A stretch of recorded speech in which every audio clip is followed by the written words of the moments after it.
बहुत समय पहले की बात है। एक छोटे से गांव में मीरा और उसका छोटा भाई कबीर रहते थे।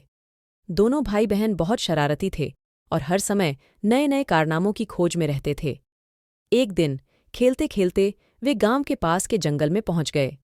इस जंगल के बारे में कहा जाता था कि यह जादुई है और यहाँ अनेक रहस्यमयी घटनाएं घटती हैं। जंगल के अंदर जाते ही उन्हें एक चमकती हुई पगडंडी दिखाई दी। मीरा ने कहा, कबीर, चलो इस पगडंडी पर चलते हैं, ये बहुत ही रोमांचक लग रही है। कबीर भी सहमत हो गया और दोनों ने पगडंडी पर चलना शुरू किया। थोड़ी देर बाद वे एक बड़ी झील के पास पहुंचे। झील का पानी कांच जैसा साफ और चमकदार था।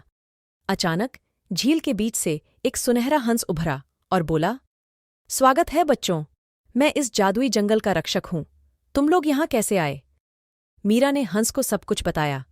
सुनहरा हंस मुस्कुराया और कहा, तुम बहुत ही साहसी हो। मैं तुम्हें एक विशेष यात्रा पर ले जाना चाहता हूं, लेकिन इसके लिए तुम्हें एक शर्त पूरी करनी होगी। कबीर ने उत्सुकता से पूछा, क्या शर्त है?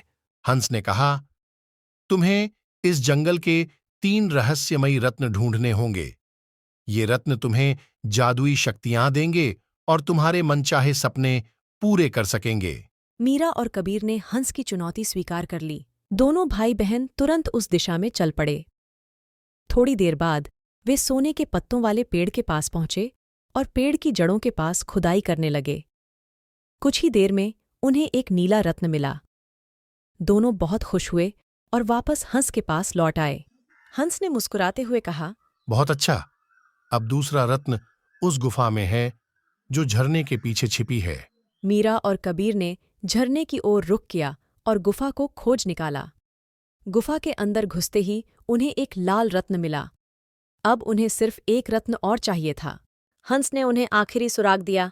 रत्न उस पहाड़ी की चोटी पर है जहां इंद्रधनुष हमेशा दिखता है। दोनों भाई बहन ने हिम्मत नहीं हारी और पहाड़ी की चोटी पर पहुंच गए। वहां उन्हें हरे रंग का रत्न मिला। तीनों रत्न पाकर वे बहुत खुश हुए और हंस के पास लौट आए। हंस ने कहा, तुमने सभी रत्न ढूंढ लिए हैं, अब तुम अपनी इच्छाएं मांग सकते हो। मीरा और कबीर ने सोचा और कहा, हम चाहते हैं कि हमारा गांव हमेशा खुशहाल और समृद्ध रहे। हंस ने उनकी इच्छा पूरी की और कहा, दोनों ने अपनी इच्छाओं से यह साबित कर दिया कि तुम सच्चे दिल वाले हो। यह जंगल हमेशा तुम्हारी मदद करेगा। मीरा और कबीर गांव लौट आए और अपने रोमांचक सफर की कहानी सबको सुनाई। उनका गांव सचमुच खुशहाल और समृद्ध हो गया और दोनों भाई बहन अपनी इस जादुई यात्रा को कभी नहीं भूले।